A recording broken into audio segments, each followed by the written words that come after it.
എല്ലാവർക്കും നമസ്കാരം. ഇന്ന് നമ്മൾ തയ്യാറാക്കാൻ പോകുന്നത് ഒരു രസമാണ്. കരുതൽ എന്ന പരമ്പരയിലെ 42ാമത്തെ വീഡിയോ ആണിത്. തക്കാളി ഉപയോഗിച്ച് നല്ലൊരു രസം ഉണ്ടാക്കാമെന്ന് നമുക്ക് നോക്കാം. രസം ഉണ്ടാക്കാനായിട്ട് നമുക്ക് ആദ്യം കുറച്ച് പുളി കുതിരാൻ വേണ്ടി വെക്കണം. അതിനായിട്ട് നമ്മളിവിടെ ഒരു പാത്രത്തിൽ 3 കപ്പ് ചെറിയ ചൂടുള്ള വെള്ളം എടുത്തിട്ടുണ്ട്. ഇതിലേക്ക് ഒരു ചെറുനാരകയുടെ വലുപ്പത്തിൽ വാളംപുളി ചെറിയ കഷ്ണങ്ങളാക്കി ഇട്ട് കൊടുക്കാം.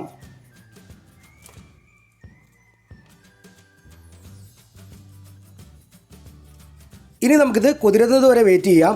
ആ സമയത്ത് രസമുണ്ടാക്കാൻ വേണ്ട മറ്റു ചേരുവകൾ തയ്യാറാക്കാം. നമ്മളിവിടെ 3 പഴുത്ത തക്കാളി, 10 അല്ലി വെളുത്തുള്ളി, 2 പച്ചമുളക്, ഒരു ചെറിയ കഷ്ണം ഇഞ്ചി എന്നിവ എടുത്തിട്ടുണ്ട്. തക്കാളി വലുതാണെങ്കിൽ 2 എണ്ണം എടുത്താൽ മതിയാകും. എല്ലാത്തിൻ്റെയും കൃത്യമായ തൂക്കം ഞാൻ സ്ക്രീനിൽ എഴുതി കാണിക്കാം. ഇതിൽ വെളുത്തുള്ളിയും പച്ചമുളകും ഇഞ്ചിയും മിക്സിയുടെ ചെറിയ ജാറിലിട്ട് ചെറുതായി അരച്ചെടുക്കാം. തക്കാളി ചെറുതായി അരിഞ്ഞെടുക്കാം. എല്ലാം നമ്മൾ അരിഞ്ഞെടുത്തിട്ടുണ്ട്. അധികം കൊഴുത്ത രസം ഇഷ്ടമില്ലാത്തവർ ഇഞ്ചിയും വെളുത്തുള്ളിയും പച്ചമുളകും ചെറുതായി അരിഞ്ഞെടുത്താലും മതിയാകും. കൂടാതെ ഒരു വലിയ പിടി മല്ലിയിലയും നമ്മൾ എടുത്തിട്ടുണ്ട്. ഇനി നമുക്ക് പുളി പിഴിഞ്ഞെടുക്കാം. പുളി നമ്മൾ നന്നായി പിഴിഞ്ഞ് വെച്ചിട്ടുണ്ട്. ഇനി നമുക്ക് രസം തയ്യാറാക്കാം. അതിനായിട്ട് നമുക്കൊരു പാത്രം ചൂടാക്കി അതിലേക്ക് 2-3 ടേബിൾ സ്പൂൺ വെളിച്ചെണ്ണ ഒഴിക്കാം. വെളിച്ചെണ്ണ നന്നായി ചൂടായി വന്നു കഴിഞ്ഞാൽ ഇതിൽ 1 ടീസ്പൂൺ കടുകിട്ട് പൊട്ടിക്കാം. കടുക് പൊട്ടിക്കഴിഞ്ഞാൽ ഫ്ലെയിം കുറച്ച് വെച്ച് നമുക്കിതിലേക്ക് 4 വറ്റൽമുളക് ചേർക്കാം. ഇതൊന്ന് മൂപ്പിച്ചെടുക്കാം. വറ്റൽമുളക് നടുവെ പൊട്ടിച്ച് ചേർക്കുന്നതാണ് നല്ലത്. ഇതിലേക്ക് ഇഞ്ചി വെളുത്തുള്ളി പച്ചമുളക് ചേർക്കാം. നന്നായി വഴറ്റിയെടുക്കാം.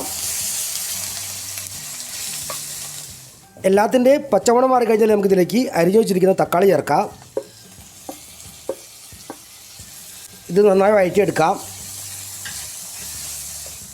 തക്കാളി നന്നായി ഉടഞ്ഞു ചേരണം. തക്കാളി നന്നായി വെന്തുടഞ്ഞു കഴിഞ്ഞാൽ നമുക്കിതിലേക്ക് 1/2 ടേബിൾ സ്പൂൺ മുളക് പൊടി ചേർക്കാം. 1 ടീസ്പൂൺ മല്ലിപ്പൊടി ചേർക്കാം. 1/2 ടീസ്പൂൺ മഞ്ഞൾപ്പൊടി ചേർക്കാം. നിങ്ങൾക്ക് ടേബിൾ സ്പൂണും ടീസ്പൂണും മാറിപ്പോകരുതേ. കുറച്ച് കറിവേപ്പില ചേർക്കാം. എല്ലാം നന്നായി മൂപ്പിച്ചെടുക്കാം. എല്ലാം നന്നായി മൂത്ത് ഇതുപോലെ എണ്ണ തെളിഞ്ഞു വന്നു കഴിഞ്ഞാൽ ഇതിലേക്ക് പിഴിഞ്ഞു വെച്ചിരിക്കുന്ന പുളി അരിച്ചൊഴിക്കാം.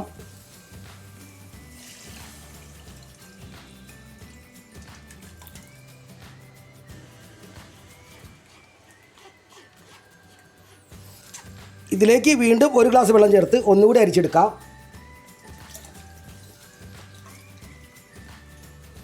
മൊത്തത്തിൽ 4 ഗ്ലാസ് വെള്ളമാണ് നമ്മൾ ചേർത്തത്. ഇനി നമുക്കിത് തിളപ്പിച്ചെടുക്കാം. എല്ലാം നന്നായി ഒന്ന് തിളച്ച് വന്നു കഴിഞ്ഞാൽ ഇതിൽ ആവശ്യത്തിന് ഉപ്പ് ചേർക്കാം. ഞാനിവിടെ 1/2 ടേബിൾ സ്പൂൺ ഉപ്പ് ചേർക്കുന്നുണ്ട്. 1/2 ടീസ്പൂൺ ഉലുവ പൊടിച്ചത് ചേർക്കാം. 2 ടീസ്പൂൺ കായത്തിൻ്റെ പൊടി ചേർക്കാം. കായം നിങ്ങളുടെ രുചി അനുസരിച്ച് ചേർക്കാവുന്നതാണ്. നിങ്ങളുടെ എരിവിനനുസരിച്ച് ഇതിലേക്ക് കുരുമുളക് പൊടി ചേർക്കാം. ഞാനിവിടെ 1/2 ടേബിൾ സ്പൂൺ കുരുമുളക് പൊടി ചേർക്കുന്നുണ്ട്. എല്ലാം നന്നായി മിക്സ് ചെയ്യാം. ഈ സമയത്ത് ഉപ്പ് നോക്കിയിട്ട് ആവശ്യമുണ്ടെങ്കിൽ ചേർത്ത് കൊടുക്കാവുന്നതാണ്. എരിവ് ആവശ്യമുള്ളവർക്ക് കുരുമുളക് പൊടി ചേർക്കാം. അവസാനമായി ഇതിലേക്ക് മല്ലിയില അരിഞ്ഞ് ചേർക്കാം.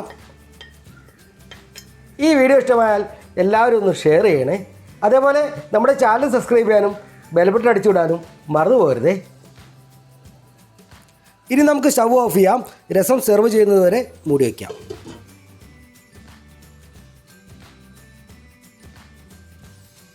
അങ്ങനെ നമ്മുടെ തക്കാളി രസം റെഡി ആയിട്ടുണ്ട്. വയറ് നിറയെ ചോറുണ്ണാൻ ഇത് മാത്രം മതി. നിങ്ങളെല്ലാവരും ഇതൊന്ന് ട്രൈ ചെയ്ത് നോക്കണം. എന്നിട്ട് എൻ്റെ അഭിപ്രായങ്ങൾ പറയണം. മറ്റൊരു വീഡിയോ ആയിട്ട് ഞാൻ വീണ്ടും വരാം.